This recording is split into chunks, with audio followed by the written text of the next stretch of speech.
As my car rolled into VYEW, Evelyn's arm shot up, while VYing like she was directing traffic at a NASCAR race. "Stop right there," she bellowed, her voice cutting through the hum of my engine.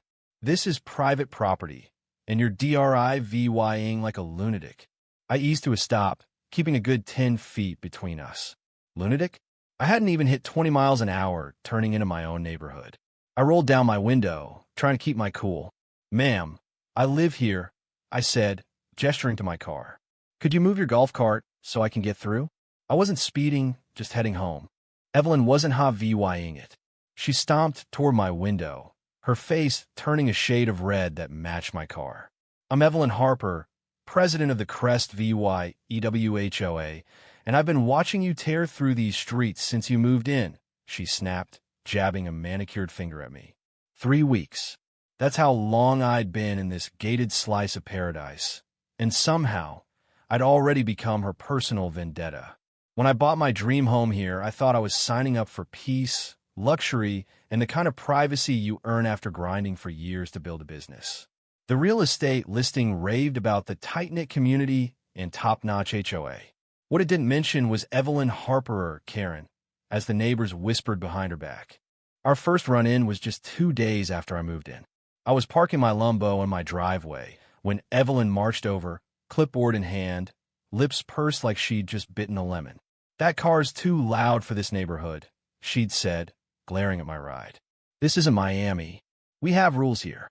I explained, polite as could be, that my car was stock, fully legal, and within noise limits. She didn't care. She snapped photos of my license plate, muttering about documenting violations. From then on, Evelyn made it her mission to stalk my every move. I'd catch her peeking through her blinds when I left for work or checking her mailbox every time I drove by. It was obsessive, but I tried to shrug it off. I wasn't about to let one nosy neighbor ruin my new life. That morning, I'd gone for an early drive of me, favorite way to kick off the day. The roads were clear, the air crisp, and I'd savored a coffee at a little cafe 20 minutes away. I was in a great mood as I approached the community gates. Then I saw Evelyn's golf cart, parked like a barricade, and my heart sank. "You were speeding again," she shouted, leaning toward my window. "I clocked you at 45 in a 25 zone when you left." A flat-out lie. I'm obsessive about speed limits, especially in residential areas, knowing she was watching me like a hawk. "That's not true," I said, keeping my voice steady. "I always stick to the limit." "Now, please, I've got a work call in 15 minutes. Can I get home?" "Oh, so I'm a liar now?" Evelyn yanked out her phone, pointing at my face like a weapon. "I'm recording this for the HOA board. We have rules to protect our residents, especially the kids. You could kill someone with that death trap." Her free hand flailed at my car, her voice dripping with venom. I took a deep breath. "Ms. Harper, I get that you care about safety, but I wasn't speeding, and you're breaking the law by blocking the road. Can we talk this out later when we're both calmer?" That set her off. "Don't lecture me about the law," she screeched, her voice hitting a pitch that made me wince. "As HOA president, I have the authority to enforce our rules. You're getting fined for reckless DRIVYing, noise violations, and disrupting the community aesthetic." By now, a small crowd of neighbors had gathered, watching from their driveways. Some looked embarrassed. Others shot me sympathetic glances. Clearly, I wasn't Evelyn's first target. After 10 minutes of her ranting, I realized she wasn't budging. I started to ease my car toward a narrow strip of grass beside the road, VYing at a crawl to edge around her golf cart without scratching my paint or hurting anyone. That's when Evelyn lost it. She darted in front of my car, slammed her hands on my hood, and screamed, "Stop! I'm performing a citizen's arrest. You're not going anywhere." Then she dialed 911, her voice trembling with fake panic. "I need police at Crest VYEW Estates. There's a dangerous driver in a red Lamborghini trying to run me down. He's threatening residents." I killed the engine immediately.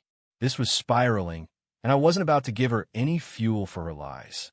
What Evelyn didn't know was that my car had a full dashcam system, front, back, sides, the works. It had recorded every second. My slow approach, her golf cart blockade, her charging at my window, and now her stun on my hood. I sat quietly, waiting for the police, while Evelyn played to the crowd, shouting, "Stay back. This man's dangerous." Most neighbors looked mortified, avoiding her gaze. Two police cruisers rolled up 10 minutes later. Evelyn rushed the officers, pointing at me like I was a wanted felon. I stayed in my car, hands on the wheel, and greeted the officer in my window calmly. "Good morning, officer. I know this looks wild, but I've got dash cam footage if you want to see what happened." Officer Daniels nodded. "Let's take a look." I pulled up the VY on my car's display. It showed me creeping toward the gate at 15 miles an hour, Evelyn's golf cart already blocking the way, and her aggressive meltdown. It even caught her jumping in front of my car as I tried to inch around her.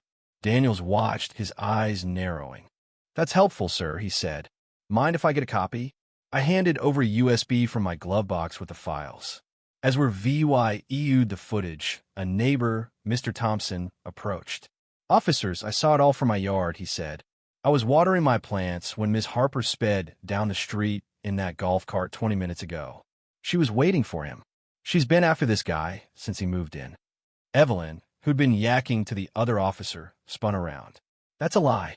I was responding to a safety emergency. As HOA president, it's my duty to protect this community." Officer Daniels walked over to her, USB in hand. "Ma'am, the VY doesn't back your story. You blocked a private road and made false claims to 911. Those are serious." Evelyn's face twisted with fury. "You're siding with him because of his fancy car. This is corruption. I know my rights as HOA president." She whipped out her phone. "I'm calling my lawyer." Daniel stayed calm. "HOA rules don't override state law. Move your golf cart now." Instead, Evelyn doubled down. "I don't take orders from you. I run this community. These people elected me to keep out entitled rich guys with their dangerous toys." Her voice was a full-on shriek, spit flying as she jabbed Daniel's chest. "Ma'am, step back," Daniels warned. "Calm down." Evelyn didn't. She shoved him hard enough to make a point. Gasps rippled through the crowd. The second officer stepped in. "You're under arrest for assaulting an officer and obstruction of justice." Before Evelyn could blink, they had her cuffed, reading her Miranda rights. "This is outrageous. I'm the VY Tim," she wailed, her voice cracking as they led her to the cruiser. "You can't arrest me. I'm the HOA president." Neighbors were filming now, phones out, capturing her meltdown. Daniels came back to me. "You're free to go, sir. We'll need a statement later, but we've got enough for now." He handed me his card.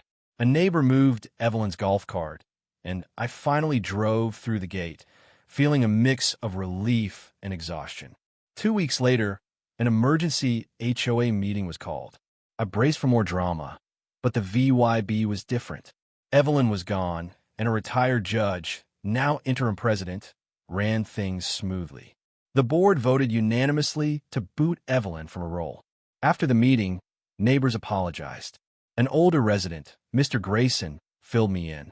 "She's done this before, filed complaints against delivery drivers, landscapers, even a kid on a paper route. But assaulting a cop? That was her undoing." The kicker?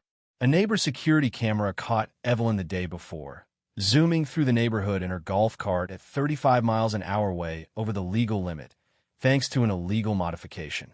The police tacked that onto her charges: assault, false reporting, reckless endangerment.